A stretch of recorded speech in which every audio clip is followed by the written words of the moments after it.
Assalamualaikum warahmatullahi wabarakatuh. Waalaikumsalam warahmatullahi wabarakatuh. Hari ini aku akan mencoba menjelaskan mengenai materi komunikasi bisnis. Sebelumnya, apa kamu pernah mendengar apa itu komunikasi bisnis? Belum pernah. Langsung aja ya. Komunikasi bisnis, pengertian komunikasi bisnis menurut William C. Henry dan Wayne Murlin-Betty. Komunikasi berarti suatu proses pertukaran informasi antar individu melalui sistem yang biasa digunakan baik dengan simbol-simbol, sinyal-sinyal maupun dengan perilaku atau tindakan. Selanjutnya ada unsur-unsur komunikasi. Unsur-unsur komunikasi terdiri dari yang pertama ada komunikator, yang kedua ada encoding, terus ketiga ada pesan, keempat saluran, 5 decoding, 6 komunikan, 7 umpan balik, dan 8 gangguan. Bentuk-bentuk komunikasi bisnis. Yang pertama ada verbal communication, merupakan salah satu bentuk komunikasi yang lazim digunakan untuk menyampaikan pesan-pesan bisnis kepada pihak lain melalui lisan ataupun tulisan. Yang kedua ada non-verbal communication, yaitu adalah salah satu bentuk komunikasi yang lazim digunakan dalam menyampaikan pesan dengan menggunakan gerak tubuh atau bahasa. Faktor-faktor yang mempengaruhi keberhasilan dalam berkomunikasi. Yang pertama ada persepsi, yaitu komunikator harus dapat memprediksi apakah message yang disampaikan dapat diterima oleh komunikan atau tidak. Selanjutnya ada ketepatan komunikan atau audience, yaitu memiliki kerangka picker agar komunikasi yang dilakukan tepat.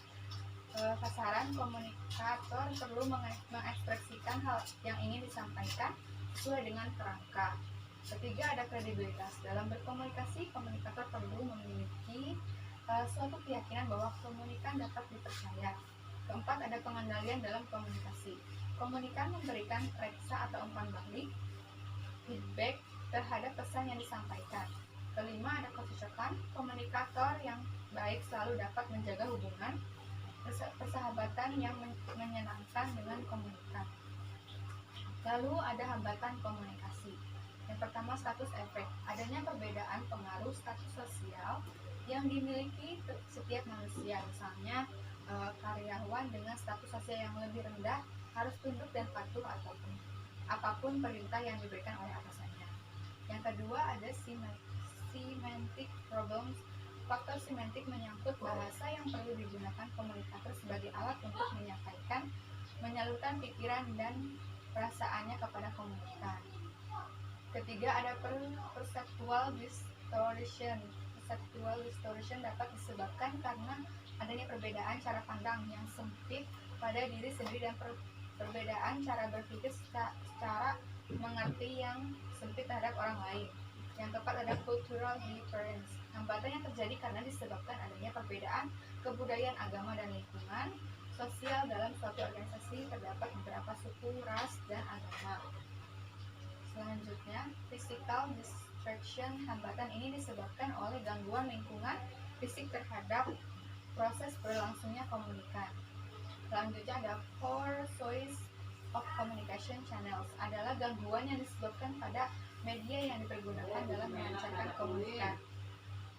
Selanjutnya yang terakhir ada no feedback. Hambatan tersebut adalah seorang sender mengirimkan pesan kepada receiver tetapi tidak adanya respon dan tanggapan dari receiver, maka yang terjadi adalah komunikasi satu arah yang sia-sia.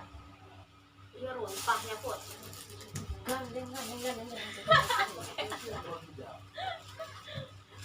Mungkin bisa dilain dari sudut pandang.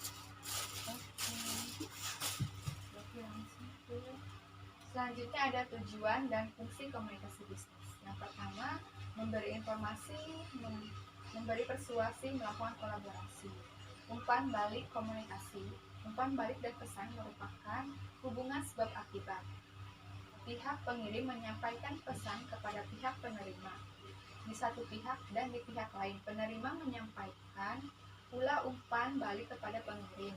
Pesan dapat berbentuk pidato, pengarahan, instruksi tugas, perintah, dan lain-lain. Sedangkan umpan balik berupa hasil laporan sikap yang timbul, pertanyaan, reaksi, dan lain-lain. Bentuk-bentuk umpan balik ada 8, yaitu yang pertama external feedback, yang kedua internal external feedback, ketiga direct feedback, indirect feedback, impartial feedback, zero feedback, neutral feedback, dan positive feedback. Kesalahpahaman dalam berkomunikasi. Yang pertama ada masalah dalam mengembangkan pesan, masalah dalam menyampaikan pesan, masalah dalam menerima pesan, masalah dalam menafsirkan pesan. Kelebihan beban informasi dan pesan yang bersaing, penyaringan yang tidak tepat, iklim komunikasi tertutup atau tidak memadai. Lalu bagaimana cara mengatasi hambatannya? Yaitu yang pertama kita memelihara iklim komunikasi yang terbuka, bertekad memegang teguh etika berkomunikasi, memahami kesulitan komunikasi antar budaya, menggunakan pendekatan berkomunikasi yang berpusat kepada penerima, menggunakan teknologi secara bijaksana dan bertanggung jawab untuk memperoleh dan membagi informasi, menciptakan dan memproses pesan secara efektif dan efisien.